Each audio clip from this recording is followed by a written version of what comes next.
তো বন্ধুরা আজকে আমরা শালবাড়ি সনাতনী বাজার চলে এসেছি। এখানে আমরা একটা বিরল জিনিস দেখতে পেয়েছি, সেটা খুব কম পাওয়া যায়, বাজারে উঠে না বললেই চলে। সেটা হচ্ছে এই যে ঢাড়কি। ঠিক আছে, এই যে ঢাড়কি দিয়ে মাছ মারে, এটা পাওয়া যায় না বললেই চলে, কিন্তু আজকে আমরা বাজারে পেয়ে গেছি। সেই কাকু যে কাকু তৈরি করেছে নিজের হাতে, সেই কাকুর মুখ থেকে শুনবো আমরা কত করে বিক্রি হচ্ছে না হচ্ছে, কাকুর নাম বিস্তারিত। ঠিক আছে কাকু, তোমার নাম কি? অলকচান বর্মন। হ্যাঁ, অলকচান বর্মন। অলকচান বর্মন। তোমার বাড়ি কোথায়?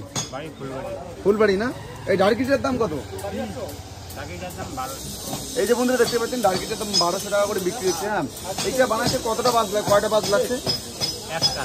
একটা বাজ লাগছে না? টাইম কতদিন লাগছে? টাইম হয়েছে 1 সপ্তাহ। 1 সপ্তাহ। 1200 টাকা বেচে কি লাভ হয় আপনার? কেন লাভ হয় না?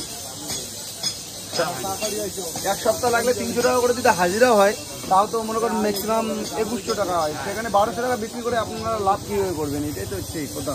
লাভ আর কি করবো, এই বেকার বসে থাকি, বানাই, এই জন্য। না, এইটা মনে করেন ঢাড়কি না বানিয়ে যদি অন্য কিছু কাজ করেন, তাও তো মনে করেন লাভ হবে অনেকটাই।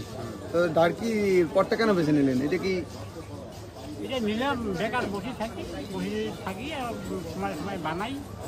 হ্যাঁ, আর নিয়ে বানাইলে ওই টাইমটা কাটিয়ে যায়। আমরা এই যে বন্ধুরা দেখতেই পাচ্ছেন, গ্রামের কৃষক লোক যা কিছুই বানাক না কেন লস খায়। মানে কৃষিকাজে হোক, এই যে ঢাড়কিটার দাম ম্যাক্সিমাম 1200, এইটার দাম ম্যাক্সিমাম 2500 টাকা হওয়া দরকার ছিল, কারণ একটা বাঁশের দাম হচ্ছে ম্যাক্সিমাম 200 থেকে 250 টাকা।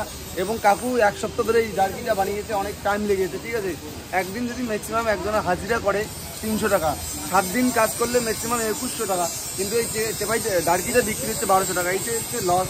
এটাই হচ্ছে কৃষকের মনে করো ফাঁকা টাইমে বসে থাকে, সেটা যত টাকায় আসে ইনকাম হয় ওইটাই লাভ। এইভাবেই ঠিক আছে কৃষকের জীবন, সাধারণ মানুষের জীবন চলে। ঠিক আছে বন্ধুরা, এইভাবে পাশে থাকবেন এবং সাপোর্ট করেন। বিশ্বজিৎ বর্মন কোকোনার নামে ইউটিউব চ্যানেল এবং ফেসবুক পেজ থেকে অবশ্যই ফলো করুন। ধন্যবাদ।